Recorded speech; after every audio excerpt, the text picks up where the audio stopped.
Seems to work. Yeah, we can check it tonight.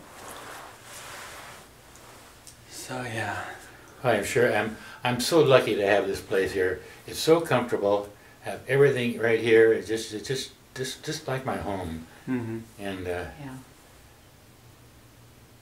if I need anything, I just could push a button and somebody will be here in a few minutes. Yeah, I'm actually really surprised how Yeah. nice it is. Yeah, it's beautiful. And somebody comes in here, come in once a week to vacuum and dust or change my sheets and do any laundry that I have, and they don't charge anything for that. That's just included, and then within about 2 or 3 hours they bring back all my clothes folded and ready to go. Wow, Ready. nice. That's really neat. The people that run this, they have all over the United States, and their headquarters are in Seattle, Washington. Oh, really? Wow. Cool. Well, I guess we could start. You had we were wondering when you first met Lloyd, because you were pretty young, right? When I first met Lloyd, Yeah. good heavens, you I know, never heard about that. that was the year 1955. Wow. The same year that Disneyland opened, Oh. by the way, yes. Wow. 1955, can you imagine? Is that We right? went down to the beach down in San Diego. You were down at the beach? At the beach, yeah. Wow. And he was the sort of the tail end of his, he was sort of working for Walt Disney doing freelance photography, a cameraman and, Oh, wow. and that, but he wanted to do something more stable and, so he had already had his teaching credential when he graduated from college, so he went down to, applied at a junior college in Costa Mesa. It was just opening up, and they hired him. But he Yeah, worked for. Interesting. He needed a place to stay, so he stayed down at our place in Anaheim. Right, right. I And, remember him being there. And so he lived with my mother for quite a number of years, and it was interesting. And then when my mother sold the house and moved on, then his mother was getting quite old, so she moved in with Lloyd and I. So Lloyd lived with my mother, and I lived with his mother. Did they get along? Yeah, Yeah. The moms? They didn't really socialize. They didn't socialize much, but they did go. Well, they did socialize. They took a trip together. They went to the Holy Land. Lloyd's mother and my mother, That's Really? right. Wow. and so they had to get along. But I never knew that he But, was a photographer working for Disney. yeah, oh yeah, that was his. He worked for when he was in the Army Air Corps, Army Medical, not the Air Force. Anyway, he was in the Air Force, but he wasn't flying, but he. I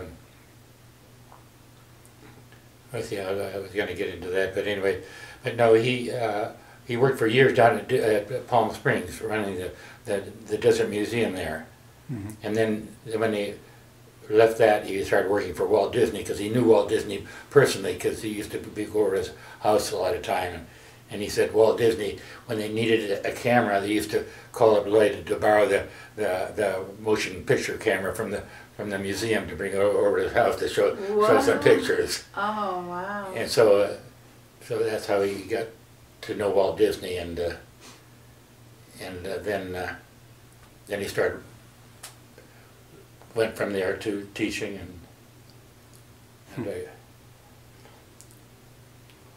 and he's the one who got me to go into teaching. I didn't want to go teaching. I didn't. Oh, really? I twisted my arm. Then you I started going wasn't a real good teacher, I don't think. Oh, I did it for a number of years, but about 15 years, but I didn't really enjoy it. So you started going to school then after you met him? Oh yeah. To get your Oh yeah. teacher's degree. So yeah. So he he had me. I just come back from. I've lived down in South America for a couple of years, and then I came back here to help my mother, and so he got me to going back to Long Beach State College to get my teaching credential. And where were you in South America? In Venezuela. Venezuela. But, And where were you working there? in an office in Caracas, Ah.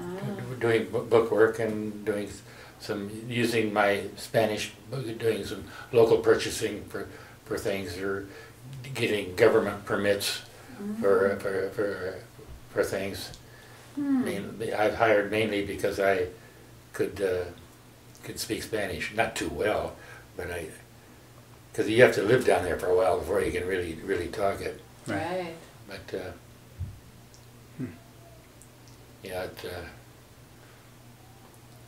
I enjoyed teaching when I started in, but it became more and more of a chore.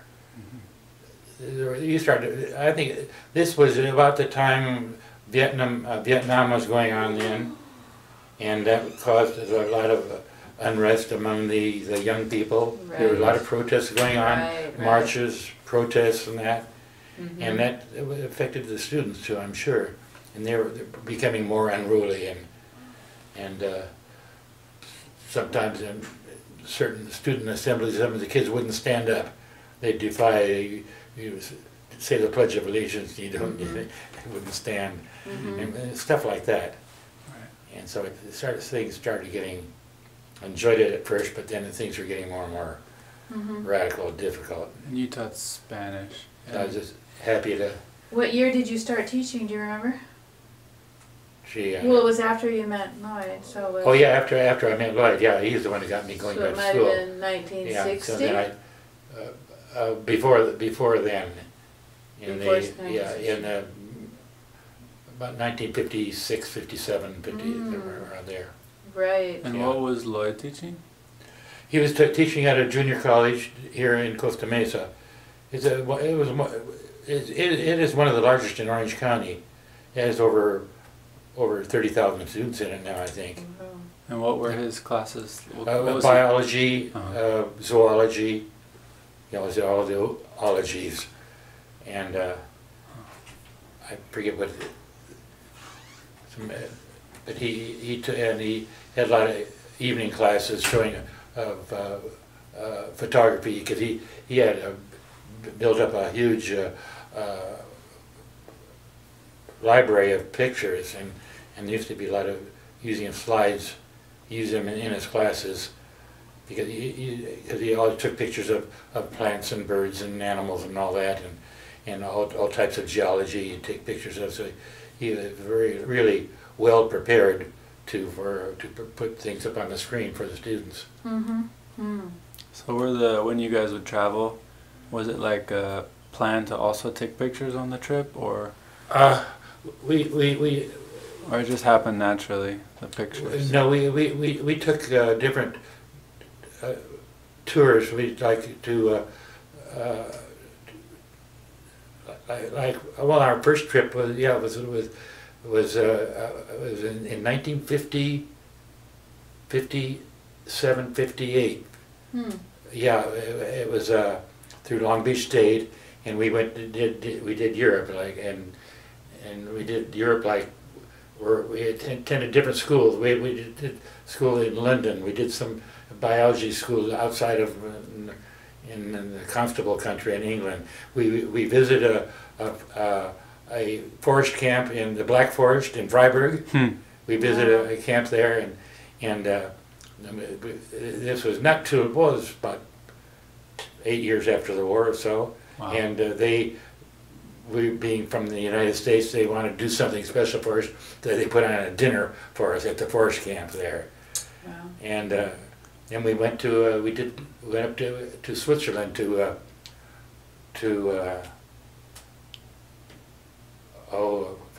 was it Freiburg? I forget, but it was supposed to be the highest parish in Europe or something. It was way up in the mountains outside of Zurich. and it was in Austria, I guess. But anyway, so while we were both teaching, every year we were traveling, and we had that remember our camper truck there, that 3/4 ton GMC truck with the camper in the back end of it. So because we did down through Central America, he and I did it twice. I did it once by myself. We spent the whole summer all through Yucatan, down in Guatemala, and but just living in the camper the whole time. Wow. Which was a great thing, because he was into science, and I was interested in plants, and I could do the language bit, and so we had a great life together. Yeah, you knew him for a while. Most people don't know someone for that long. We were together for just a little over 50 years. Wow, wow. Wow. And did you? One thing I like about all my brothers and the whole family, they seem to like Lloyd as much as, or even more than they like me or something. He fit in very, very good. They were very friendly with him. Because I know your dad and Irving and Richard and Ed used to like to talk to him. Say, Barbara was just before Christmas. I was having trouble with my leg, but she said that she and Donette are coming down just after I think right after Christmas, or just right around New Year's, or right after New Year's.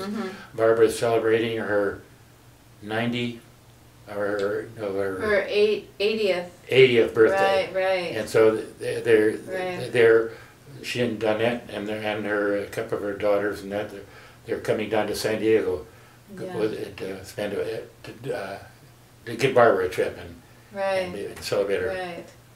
But they wanted me to come down, but I couldn't do it. And Yeah. Yeah, I can never. she's that Donette is sure nice. Both she and her husband are Huh. such nice people. Nice, yeah. No, I haven't seen them for a long time. We just never made it up. Barbara and Donette came down here Yeah. about 2 years ago. Came down here. Uh-huh. We spent about 3 or 4 days together. Yeah, I remember that.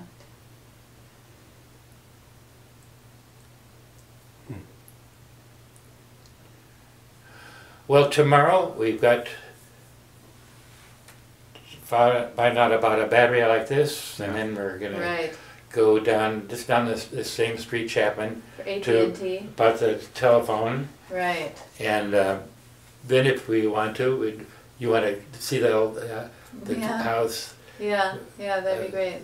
on Clementine Street, Uh-huh. the house that my mother bought in 1945, I guess it was.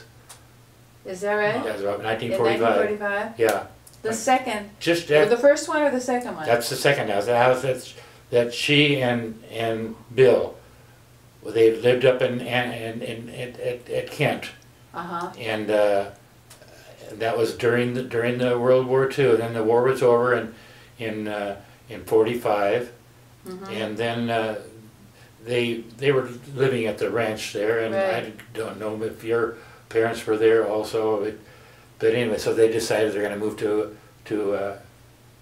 Anaheim. Yeah, I think, well, then my parents must have moved there, because I lived at the ranch house. We lived up at Lake Meridian first. Yeah. They lived at Fenwick, then we lived at Lake Meridian. And then when I was 4, so I guess that was like 47, we moved down there. So that was probably when Grandma and Grandpa Bill, when they moved down here, I guess we moved into the ranch house. I think they moved down a little bit before that. Oh, before that, so maybe it was a year sitting or two, empty. yeah. Yeah, well, I know. And where were you? Helen and, I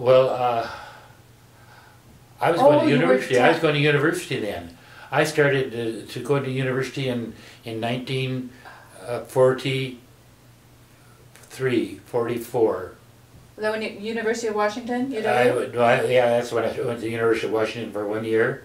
That was Oh. 43 or 44. Uh-huh, Then my mother and stepdad moved down to Anaheim, right. and so then I moved down to Anaheim. But I wasn't living there. I was staying in Los Angeles. I was going to UCLA, Oh. so I spent 1 year at UCLA, and Uh-huh, and I didn't like those huge classes they had. This is just right after the war, and you know the GI Bill, and there were just thousands and thousands of people coming back from the war. Oh. And so we had these big classes of 400 or 500 students in Oh one my general class, Yeah. and so I decided I wanted to go to some smaller school. Uh-huh. I had 2 more years to go, so then I went to. So I got a whole like catalogs. And that's when I decided to go to Texas Christian University, Fort Worth. Oh, So I went there about there 47, 48. I graduated in 49. Really? And were you a Spanish major? Did you take Spanish? Yes, I did. Yeah, I started taking economics. I was taking sort of a business course and also economics and that. I wasn't doing very well. I just found it difficult to study, but I did have I had 2 years of Spanish in high school. Probably a C student, but barely able to go from first year Spanish to second year Spanish.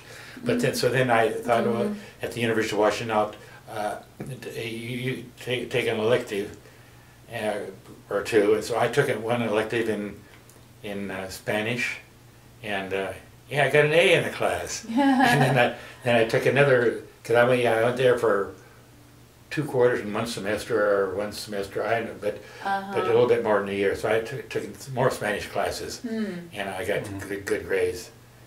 And I came down to UCLA, and I took some Portuguese and Spanish. Oh, wow. And then that's what I decided I'm going to change from economics or business class to Spanish. What the heck? I didn't know what I was going to do with it. Had you been to Mexico? Had you Oh traveled? yes, oh sure, I have been to Mexico. I went to the University of Mexico for 1 semester in Mexico City. Oh, is this like in 1943 or something? Yeah, When was that? right. When I was it was around 42, 43, yeah. Well, when I was still at UCLA, I took a summer class in Mexico City. Oh, just a summer? Yeah, just a summer, yeah. Huh, because I know, like, you went to Mexico with Mom, like, after I was born, like, maybe Yeah, 4 months just- after I was born. When was... That I was born just in May after 43. the war was over. That you went to Mexico Yeah. and... Because they were working like dogs all during the war. Your Oh. mother and Right. Helen and Richard and your dad working on the Right. farm and the mink and all that. Yeah. And they worked so hard, and so I had already been down to Mexico before, drove down, and so I persuaded them, well, come on, we'll all go down together. I think Yeah. we drove down to Mazatlan. You No, I think you took a plane. Nuh-uh. With my mom. Uh, I thought I saw... Uh-uh. Oh, no, you drove. We You drove to Mazatlan. Wow. Yes, The 3 of you? yes. Hmm. Oh, Wow. yes, yeah. That's a long ways. Because your mother worked so hard, and so did Helen, Yeah. and they didn't ever had any time off or anything like that. And Right. I guess I was a good talker, and so we drove down together. Oh, wow. Okay. Yeah. And then after that, so you... After Then- that, you went to Texas? Yeah. Finish. Then after that, in not 46, 47, I went to TCU, and I graduated from there. And then I remember I went down to Dallas. Now I went to Houston because that's a big oil business there, and applying for jobs and that. I didn't have any education. I mean, any business. Just because I could speak Spanish didn't mean that I could get a job in an office in Caracas there, or I wanted to get someplace down there. But then nothing. Couldn't get a job, so I came back to Anaheim then, and And so I started working in Los Angeles, I worked for an insurance company, sort of just a office boy, like sorting out the mail, and then also in the insurance company had to run important papers in different parts of the city, hand delivered and all that. And so I worked at that insurance company there for a while, and then I got a job at I don't know why I left there, but I started working at Hollywood State Bank, and right in Hollywood, and just doing, my job was going through the monthly bank statement and see how many checks people wrote and how much money the balance they have in the bank. And if they didn't have a certain balance in the bank, I had to charge them so much each checking account, monthly fees for that. That was my job, computing those. And then one day in the newspaper, the Herald Examiner is a newspaper, I saw a ad in the newspaper about wanted somebody to work in our office in Caracas. And so I went down and applied for the office, and there was I don't mean to be braggy, but there have been 50 or 100 people applying for that job. And I went down there, and so they interviewed me, and they hired me. Right. And then I remember my boss at the Hollywood State Bank somehow talked to the person who hired me. They could talk, and he sort of bawled on, chewed on. And the man who hired me said, "That's the best recommendation I could have, what your boss said about hiring, taking him out of the job where I was working for him." So it worked out fine. They gave me a round trip to Caracas, and real good pay too. A couple of $1,000s a month, or no, I had something like a couple of $1,000s just living expenses. Because I remember I lived in a boarding house, with a family, having to have other boarders there, which is a very good experience because you had social life there among the people. Me and my not living with some English-speaking people, and I had to live with the Spanish-speaking people. Wow, nice. It worked out very, very well. Wow. So I worked there for a number of years, and then I came back to the States, and then that was about when Bill and my mother, my stepdad, started building a house in West Wilhelmina. So I stayed and helped them. They bought the property. Then I met Lloyd down to the beach one day, and Right. he said, "I got to go back and get my credential," and but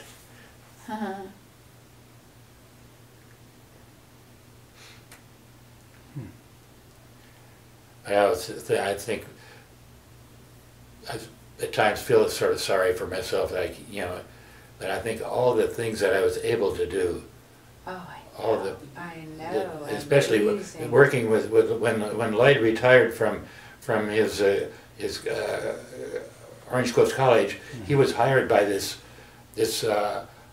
Society Expeditions who are based up in Seattle. He was hired, and so he worked for about 10 years just traveling around the world on these cruise ships. Wow. Doing what? And he just lecturing, talking about his botany and biology and different places where the ship would be going. He would put on a program what they're going to see and what the vegetation is like, and so he did that for about 10 years, and I traveled with him almost any place I wanted to go. It would my ticket would be about just under $1,000, but a regular person paying on that would be about $5,000. Right. But because I could share his cabin, and I'd work as the librarian on the ship. Oh, And, nice. What a, yeah. And to just work a couple hours on that. But we went all over the world. They're from San Diego down to all through South America, down to the Antarctic. Wow. I've been down to the Antarctic 3 times, Hmm. and Lloyd has done there about a dozen times. Wow. And are there photos from these trips? Pardon? Did you take photos during the trips? Oh yes. Oh, But yeah. outside of the educational photos, like the, Oh yeah. Oh yes. Oh yeah. Thousands. can you show me some? I don't. I didn't save them. I don't have them. Where are they? I'm all transparencies. What happened to them? Lloyd gave most of them, a lot of them away to just junk them. Nobody really wanted them. He sold some of them. But the personal ones, like what? Those ones Yeah. he wouldn't have sold, right? No, I don't know. We just junked them.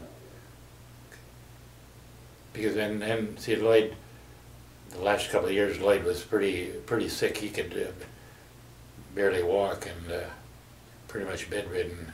Hmm.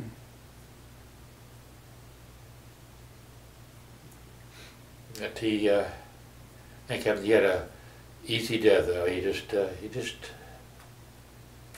closed his eyes and died. I was there. Hmm. He was sitting across the room, and then Oh, wow.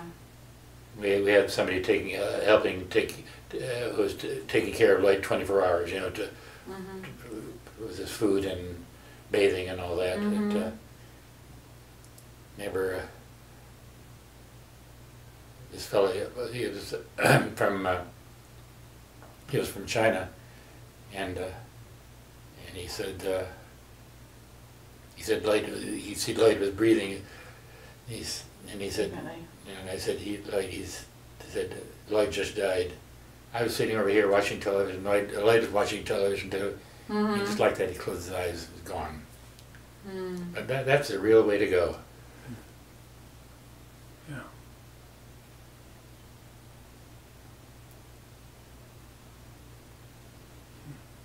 But he was, one of Lloyd's faults was he was a pack rat. Hmm. He saved everything. Uh-huh.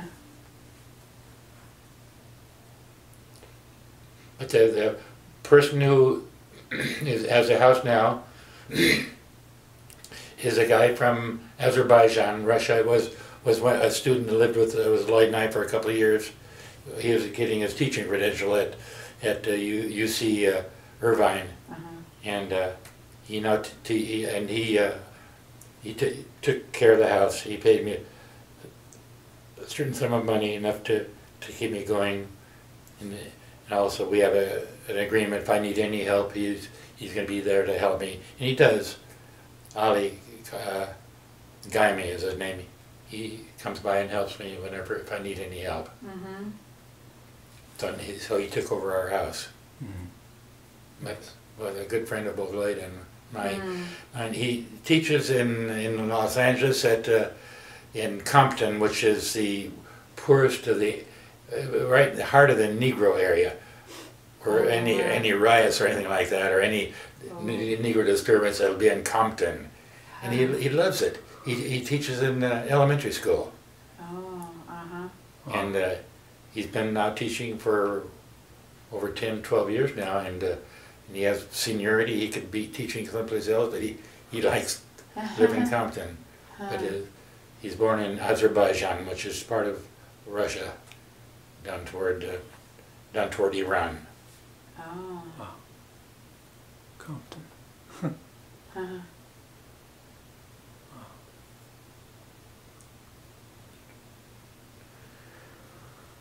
Yeah. Well, what time is it getting to be? Yeah, we probably Almost should 4:30. Well, 20 quarter after 4. heading out. Yeah. Yeah.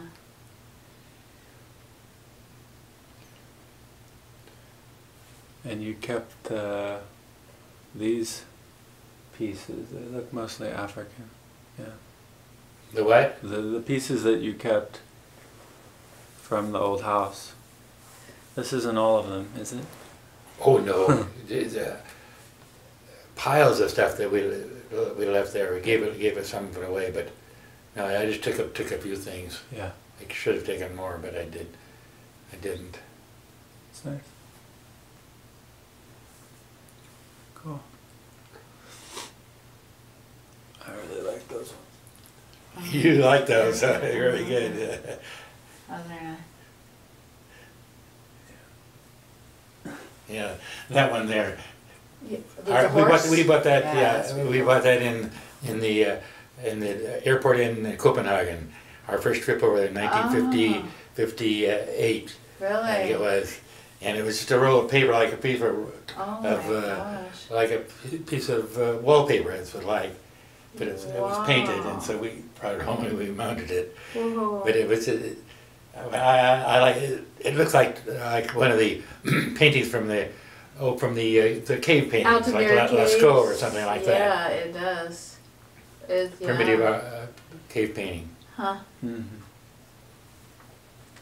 We went to Copenhagen for the first time just when... Yeah.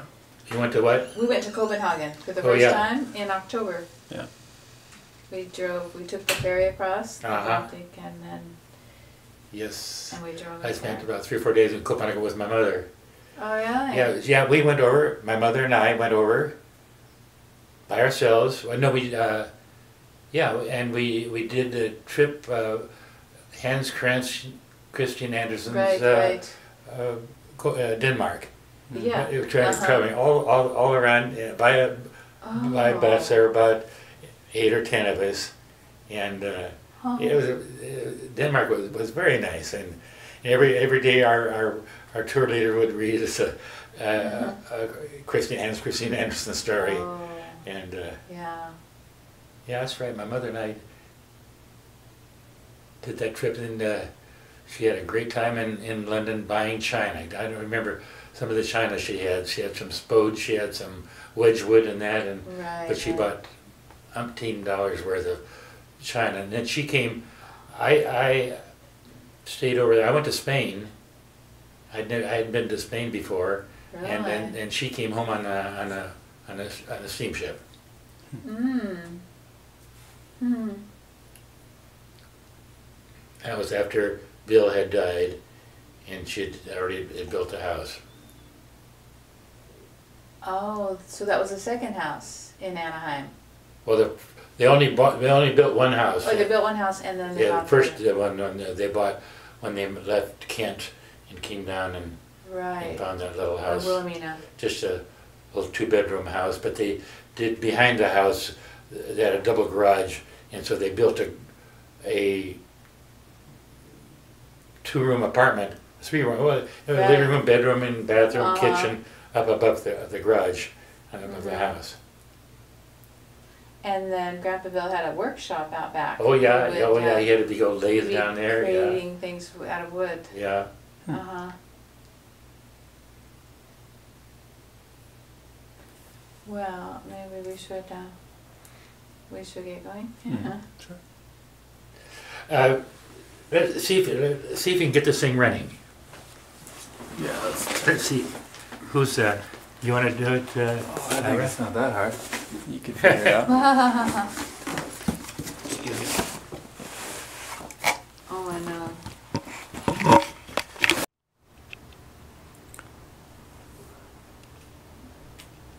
Okay, it's recording. So, Okay. No, I think really one of my most memorable ones, and I don't know how I was able to do it, but when I finished my contract, when I finished my work in South America, I was ready to come home, they gave me a ticket home, and then but I didn't want to come home because I was down to South America. I just been my whole time in Venezuela, and a little bit in the Caribbean, but anyway, so I went to the airline office and cashed in my ticket. They gave me my return money on it, and so then I wanted to travel by land south, and so you could. There was no bus lines or anything at that time, but there were well, from one town to the next, just short little hops here and there, but it was possible. I went from Caracas to Colombia, and by the a bus with half a dozen people in it, and some places there'd be no bus service. There would be bus service, but no regular bus. It'd be a cargo truck with a couple of rooms for where you carry your duffel bag in that, or or even a truck with a couple of planks across the back. I wouldn't be the only one. There'd be a half a dozen or a dozen other people in the back end of those buses. This was in about 1951, 52, and but so I got to Bogota and then inquired how I could go on further south. I went all the way down from Colombia down into to Ecuador, and then Ecuador onto Peru, and then onto Bolivia. It did all that by land, and there were no, and there a lot of it were still dirt roads there, and the bus would break down. I remember we broke down in the middle of the night someplace, and the mosquitoes were climbing all over us, and it was great. I wouldn't get to the big city, so I just stay there as long as I want to, and go to a rather nice hotel and have some good meals. But you'd really be roughing it along the way. And I made it all the way down through Peru. I got down to the Chilean border, and it took me, I don't know how many months, but I got to the Chilean border, and I got to Arica, the town furthest north. And then I was looking at the newspaper, and they said, hey, there's a Italian cargo and passenger ship coming in, and that was about a week from northern Chile to southern Chile, and it was all through the desert there, and so I inquired, went to this boat company there in Arica, and they said yes, we have space, but it's nothing but steerage, and I said, well, that was okay, and so I took that boat there in Arica and went down to Valparaiso. It took about 4 or 5 days. Well, we did stop. That was an Italian ship, and it was carrying a lot of Italian immigrants, immigrants, because they some of the places where we'd stop, they would haul off old threshing machines or different kind of agricultural machines, but making stops. And I remember we also stopped in the middle of Chile and took on a whole lot of tons of ingots of copper, and also I down the steerage are about three tiers for just sleeping in bunks, but most of the day I put on good-looking clothes or clean-looking clothes, presentable, and so I'd hang up in the first or second class, because it carried, I don't know, a couple hundred passengers. And I remember there were some nuns on the ship, and they sort of took a liking to me, and I was talking with them, and I ate lunch with them, but at night would come down into the hold. But I don't know how I was able to do it, but I got through. But that was amazing. And what was your I mean, why did you travel? What was the motivation? Why were you into traveling? Well, because I wanted to see South America. I mean, I was down there, and why go home and nothing to calling me home. Oh, I forgot. Yeah, then I remember. Interesting when flying from Santiago. Then when I got down to Santiago, from there I flew over to Buenos Aires, and it was interesting when we took off from there. The plane, to get up over the Andes, the propeller plane circled around and around and around out over toward by the ocean till we got elevation, and then we went down. It was like a DC-3 or something like that. And then my mother, I wrote to my mother before, and Bill was still alive at that time, but he was suffering with his cancer, and she flew down from Los Angeles to Buenos Aires, and to meet me there, and so we went around a little bit around Argentina and Brazil, and then we flew home together. But yeah, that was my mother. I forgot all about that. But that was my most memorable trip. But doing the whole thing by land. Today there are you can take there used to be, I don't know now, but regular buses. You buy a bus from Santiago to Lima, or Lima to Bogota. And those could be through buses and comfortable buses, you know, with serving refreshments and stuff like that. And I mean, there were expensive ones and there were cheap ones. So that was my most memorable trip. I mean, and how you could do that, and just on your own. Oh, I know one big help. There was a book called The Latin American Handbook. It was published in England. They used to publish it every year, and that was a very detailed little book. Even though there weren't regular transport bus lines and that, but they gave you details of all the towns along the way, and just what facilities. But yeah, the Latin American Handbook, they probably still do publish it. It's rather expensive, about $25–30 for it, but it's very detailed. Okay. How long was that trip? Oh, it took at least 4 months, I think. I guess that's the reason why I flew over from Santiago. I flew to Buenos Aires because my mother was on the way, and so I wanted to be there when she arrived. Huh. I guess I'm curious for yeah, I can't imagine what it would be like to travel back then. And what other types of people did you meet? Were there any, like mostly locals? I certainly didn't meet any tourists. Right. They're just, yeah, it was all local people carrying their bundles and that just, I mean, they weren't all poor people or anything like that, but. And what did they think of you? I mean, I must have stood out. I got along fine. I didn't have any problems. Yeah.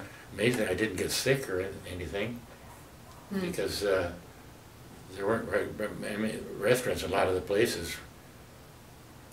Sometimes we'd travel for 24 hours because the bus, and then when we come to a border, generally you got off the bus or your vehicle, then you had to hike for at least a couple of blocks or sometimes half a mile from one border station to the next one, and then there would be other transport buses waiting in that next country. Of that country, yeah, that's right, because you always had to tote your bags across the border. Had your mother always traveled, or when did she start traveling? She didn't. Because Grandpa Pole, I mean, they would every year they'd take a trip to California, something like that. That would be it, or maybe up to Canada. But no real travel. No, my mother didn't travel until when she and Bill got married, and then shortly after that, my brother Gordon had come home from the war, and then he had gone back to the Philippines, and so then she invited. Or he asked them to come on over to the Philippines, and so they took the President line. That was the main ship going, and it was a real good passenger line, passenger and cargo travel between the West Coast, China, and the Philippines. And so they got a trip on the President line, went over to the Philippines. They stopped on the way to in some city in China, maybe it's Shanghai, because you remember those camphor chests we used to have? Remember up at the Desert House there was a camphor chest? Well, she brought 3 or 4 camphor chests. I think whether she brought one for your mother. And yeah, my mom has one. I think Jeannie has it now. Yeah, well, they brought some little camphor chests because they could carry in the ship. They could carry, you know, big heavy articles and that. But that's when she started traveling, after she and Bill went to China, and then, but they never took any trips until, well, I don't know, I guess, then she did a trip to me, we went to Denmark. And then later on she did another trip with Lloyd's mother, they went to the Holy Land. And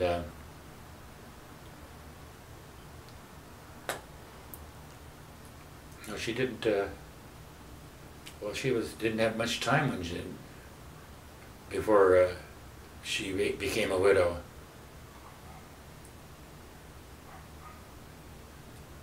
And you said you drove a trailer truck, or you lived in a camper? Oh yeah, Lloyd and I we had a 3/4 ton GMC truck. You got that here in California.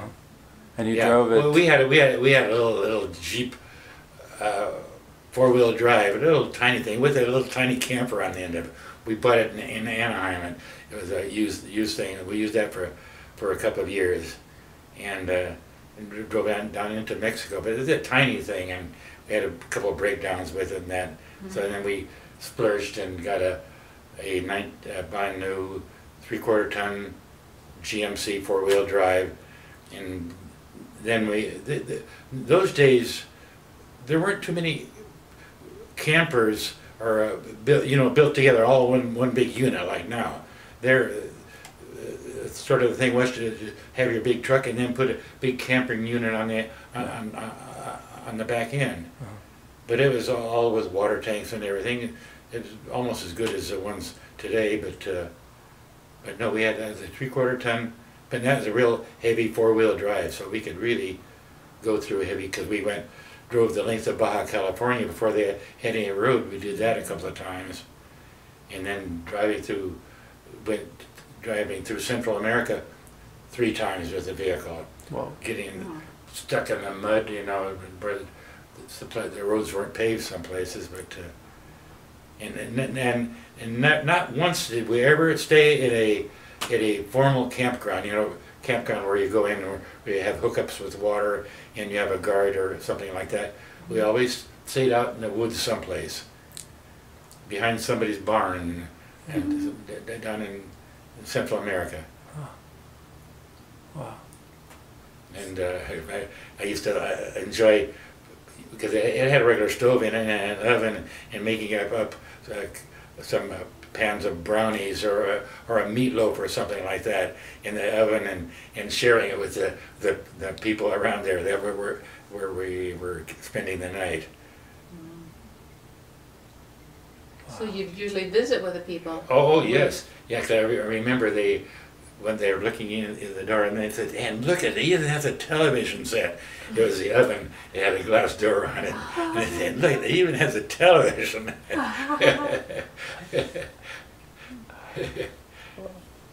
How many miles did you put on that? Do you know? It must have been about at least 150,000. In how many years? We had it for, I think, more than 10 years. Yeah. Wow. Yeah, it was getting unsafe. We broke an axle down in the desert of Baja California, and south of San Felipe, and maybe there'd be a truck or two a day going by, and so I had to hike out and also finally get a ride to get up to the next town, and then we tried to find a GMC axle, and they found one out someplace and tore it out of that vehicle, and we brought it back.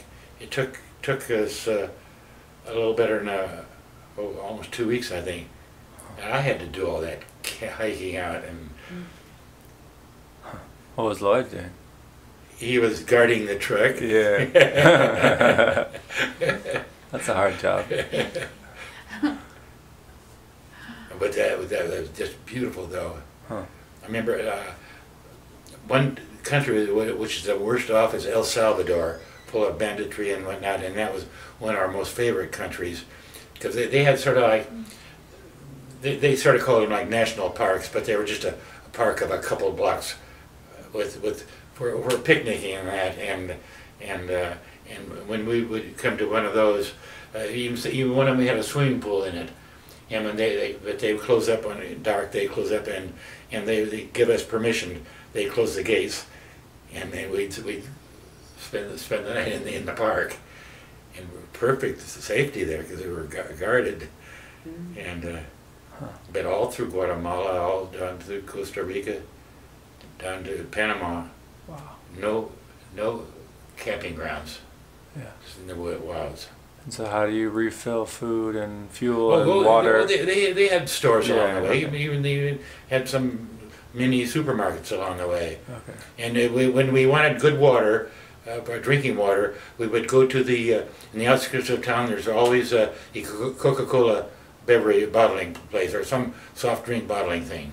So we would go to the Coca-Cola company, and I guess they make their product from distilled or purified water. So we'd buy the bottles of 5-gallon water of their bottling water, and fill up our we carried about 30-40 gallon tanks of water. You know, and then we also had an extra gas tank. No, we had one extra big gas. We had the regular gas tank, which carried around 20 gallons, and then we had another gas tank that carried around 40-50 gallons.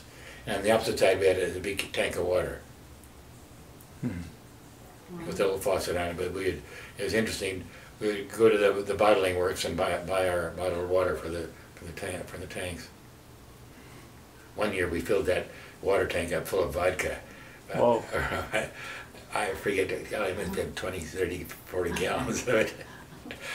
Got through. So we got that home. We took it out of the metal tank and the big plastic bottles of vodka we had. Wow. How far did you go down in Baja? What was is there? Well, the length, all the way down what's at the from bottom? Tijuana to Cabo San Lucas? Cabo San Lucas, yeah. To Cabo San Lucas. Yeah. But that was before a highway. We would someday be glad to go 10 or 15 miles at the most, sometimes even less. Just creeping along, just big boulders and ravines and. Whoa. They had a road there where the big truckers would be using, but really bum roads. That's fascinating. Can you remember when they opened up the highway there? Boy, that was something.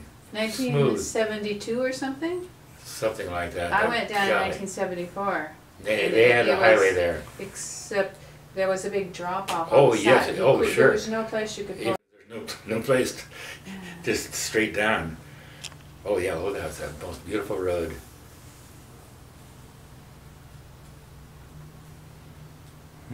Yeah. And then once then Lloyd flew home once, and then I guess I wasn't teaching then, and so then I took the bus over to Mazatlan or Topolobampo, one of those cities right over there, and then drove home on the mainland side up to Arizona home.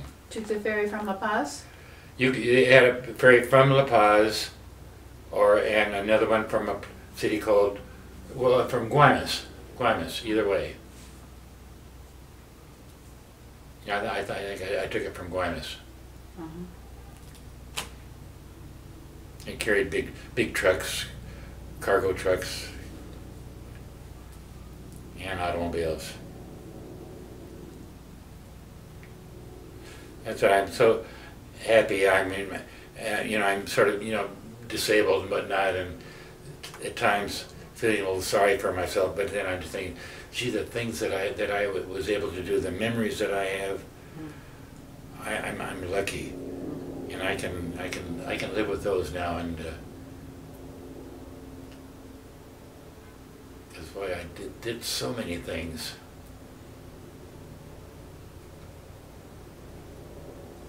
So what would your advice be to someone like me? What's that? What would your advice be to someone like me? Do what you're enjoying doing. Oh yes. Yeah, oh golly, yeah, do it. Yeah. If you don't do it now, who knows? You won't do it. No, oh golly, no.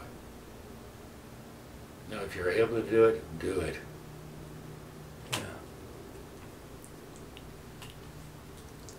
Yeah, so that's the last thing your dad told me. That he talked when Dad was in the hospital the last week before he died. Ira was talking with him on the phone. I think he talked with him the day before he died. A few different days, yeah. Well, I mean, and the day before he died, he Sure. talked with you. And what did he say? Well, his last words were "keep on, keep on." That's what he said. Yeah, I remember my friend Carlos down there in Santiago. He likes to travel a lot, and I said, Carlos, you do your traveling before you get married, because you won't be able to do it again. Well, he has it a little bit, but he likes to travel down around Peru and Bolivia and Brazil. You know, he got a couple trips in before he got married, but. Or marry someone who likes to travel. Yeah, but as soon as you get married, then he starts raising kids. Oh, right. I see. That's what was great. Your sister Janie. Remember how they were traveling with kids? Yeah. How they did it? They did a lot. Had no problem at all. Right. They went to Australia and New Zealand and. Whoa. It stopped ringing. Hello. Yes. Oh, a B. Oh. Scrabble partner. Oh, hi. Yeah, Carla. What's up?